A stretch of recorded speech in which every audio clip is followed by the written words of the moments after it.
This is lecture 4 of this complete Python programming course और मैं सागर आप सभी का स्वागत करता हूं इस वीडियो में जहां पे हम समझने वाले हैं वेरिएबल्स क्या होते हैं बिल्कुल इन डेप्थ। यानी कि इस वीडियो को देखने के बाद आपको किसी और वीडियो में जाने की जरूरत नहीं पड़ने वाली है। देखो, अगर आप एक पाइथन प्रोग्रामिंग में बिगिनर हो और इसको कंप्लीटली मास्टरी करना चाहते हो तो ये सीरीज आपके लिए परफेक्ट है। आप सिंपल सब्सक्राइब करके इस सीरीज का हिस्सा बन सकते हैं। बिफोर स्टार्टिंग मैं आपको इस वीडियो का एजेंडा बताना चाहूंगा सो दैट आपके दिमाग में एक क्लियर पाथ रहे कि हम क्या क्या सीखने वाले हैं। तो सबसे पहले हम देखेंगे वेरिएबल्स क्या होते हैं पाइथन प्रोग्रामिंग में। सेकंड हम देखेंगे कि इसमें किस किस टाइप का डेटा आप स्टोर कर सकते हैं। देन हम देखेंगे कि इसके रूल्स क्या है, मतलब जब हम वेरिएबल को स्टोर करेंगे तो हमें कौन से रूल का फॉलो करना है सो दैट हमें एरर देखने को ना मिले। उसके बाद मैं आपको वेरिएबल्स के बारे में कुछ 2-3 बातें बताऊंगा जो आपको पता होनी चाहिए एज अ बिगिनर। सबसे पहले समझते हैं कि वेरिएबल्स का मतलब क्या होता है पाइथन प्रोग्रामिंग में। तो देखो, वेरिएबल्स का मतलब सिंपल इतना होता है कि आप इसमें अपना डेटा स्टोर करते हैं और प्रोग्राम में अपने अकॉर्डिंगली इसको फिर मैनेज भी कर सकते हैं। नहीं आया समझ? तो देखो, एक रियल लाइफ एग्जांपल से समझाता हूँ। जब हम सब छोटे थे, स्कूल जाते थे, तो हम क्या करते थे, अपने बैग में अलग अलग सब्जेक्ट की नोटबुक रखते थे। अब वो बात अलग है कि आप एक ही नोटबुक में सारे सब्जेक्ट रखते थे, बट ज्यादातर ये होता था कि फॉर एग्जांपल जैसे 3 सब्जेक्ट है, हिंदी, इंग्लिश और मैथ्स, तो हम क्या करते थे, हिंदी की नोटबुक अलग,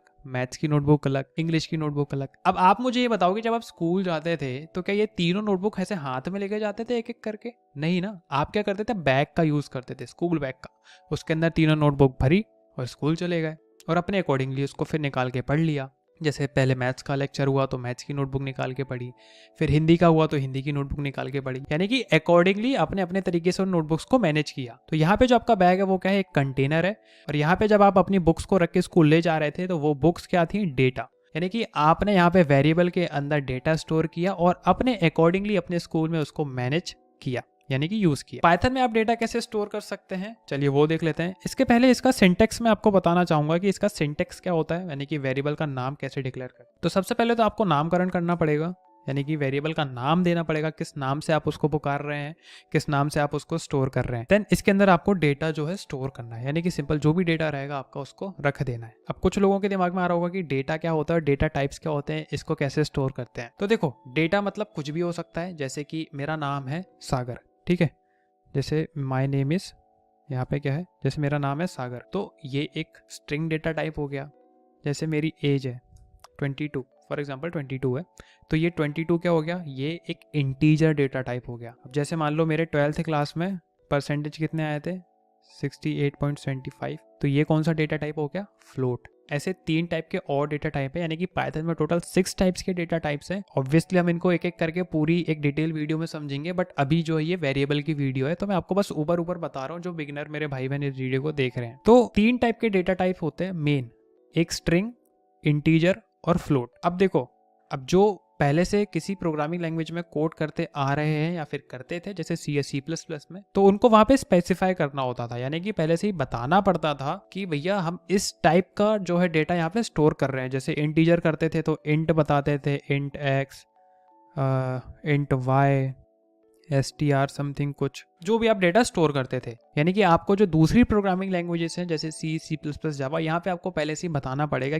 किस टाइप का डेटा आप स्टोर कर रहे हैं। बट कॉन्ग्रेचुलेशंस, आप पाइथन प्रोग्रामिंग में कोड कर रही है, डायनेमिकली टाइप्ड लैंग्वेज है, तो यहाँ पे आपको पहले से बताने की जरूरत नहीं है कि किस टाइप का आपका डेटा होने वाला है। जैसे कि मैं आपको यहाँ पे बता दूं कि एक वेरिएबल मैंने बनाया माय नेम का, और यहाँ पे मैंने डबल कोट्स के अंदर इसकी वैल्यू असाइन कर दी, और जैसे ही मैं इसे प्रिंट करूंगा माय नेम, तो आप देखो इसने मेरा नेम जो यहाँ पे प्रिंट कर दिया है सक्सेसफुली। तो अब जिन लोगों को नहीं पता है कि ये प्रिंट फंक्शन क्या होता है, कैसे मैंने यहाँ पे क्या चीज़ें करी है, तो आप मेरी सिंपल पुरानी वाली वीडियो देख लो प्रिंट फंक्शन वाली, तो मैंने वहाँ पे इन डिटेल प्रिंट फंक्शन क्या होता है समझाया है। तो आई होप यहाँ तक आप समझ गए होंगे कि वेरिएबल्स क्या होते हैं, इनके अंदर डेटा कैसे स्टोर करते हैं और प्रिंट कैसे कराते हैं। अब मैं आपको बताता हूँ कि वो कौन से रूल्स हैं जो आपको अपने दिमाग में हमेशा याद रखने हैं वेरिएबल डिक्लेयर करते टाइम, अदरवाइज आपको देखने को मिल सकता है यहाँ पे सिंटैक्स एरर बहुत तगड़े तरीके से। तो देखो, सबसे पहला, आप जब भी वेरिएबल का नाम डिक्लेयर करो हमेशा उसको स्टार्ट करना किससे, या तो इस लेटर से या फिर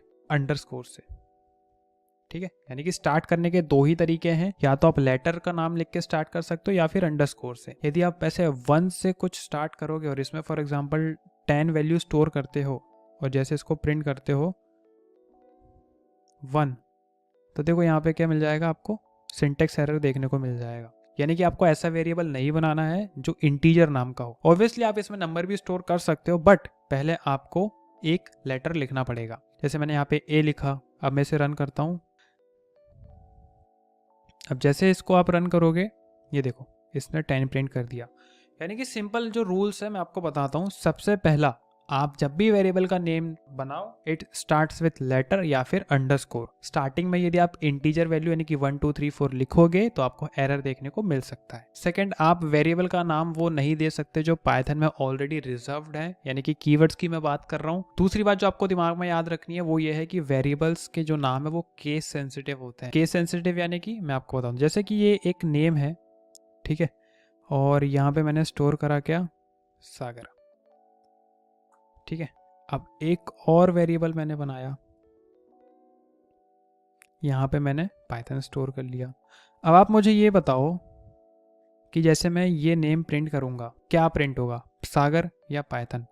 ऑब्वियसली मेरा नाम प्रिंट होगा, बट आप बोलोगे कि भाई आपने तो NAME ही लिखा है। बट जैसे कि मैंने बताया था, पाइथन इज केस सेंसिटिव, यानी कि यहाँ पे देखो दोनों वर्ड्स में डिफरेंस है। ऊपर वाले वर्ड में पूरी चीज़ें स्मॉल में है, बट नीचे वाले में एन जो है वो कैपिटल है। यानी कि जैसे मैं यदि आपको दोनों को एक साथ रन करके दिखाऊं तो ये देखो, सागर और पाइथन दोनों एक साथ आ गई हैं। मतलब कि दोनों जो वेरिएबल्स हैं वो अलग अलग है, केस सेंसिटिव है, ठीक है। देन एक और चीज मैं आपको बताना चाहूंगा कि आप वेरिएबल का नाम डिक्लेयर करते टाइम रिजल्ट कीवर्ड्स का नेम यूज नहीं कर सकते। अब ये क्या होते हैं, देखो सिंपल, पाइथन में कुछ कीवर्ड्स होते हैं जिनका मीनिंग ऑलरेडी पाइथन में डिफाइंड है। यानी कि यदि आप इन वर्ड्स का यूज करोगे पाइथन में तो आपको एरर देखने मिलेगा। जैसे आपने फॉर लूप के बारे में सुना होगा। अब जैसे यदि मैं यहाँ पे फॉर नाम का वेरिएबल बना लेता हूँ और यहाँ पे फॉर प्रिंट, सोचो कि फॉर प्रिंट कराता हूँ, तो यहाँ पे देखो सिंटेक्स एरर आ जाएगा। और ये सिंटेक्स एरर इसलिए आ रहा है क्योंकि फॉर जो वो एक रिजर्व्ड कीवर्ड है, आप इसका यूज़ यहाँ पे नहीं कर सकते, ठीक है, अदरवाइज आपको एरर देखने को मिलेगा।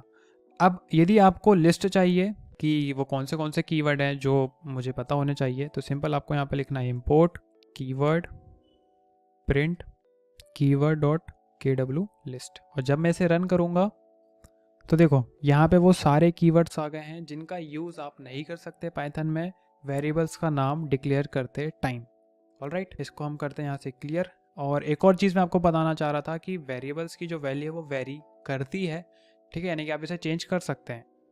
एग्जाम्पल के थ्रू समझाता हूँ, आई नो आपको थोड़ा नहीं समझ में आएगा थ्योरी। तो जैसे मैं इसको प्रिंट करता हूँ यहाँ पे एज, तो अभी ये मेरी एज क्या प्रिंट करेगा, 20। अब 20 तो है नहीं, बट मैं बता रहा हूँ एग्जाम्पल, राइट। अब यहाँ पे मैंने क्या किया, इसके नीचे एक और वेरिएबल बनाया सेम, और यहाँ पे एज मैंने कर दी 30। अब आप मुझे बताओ कि ये 20 प्रिंट करेगा या 30? रन करके देख लेते हैं।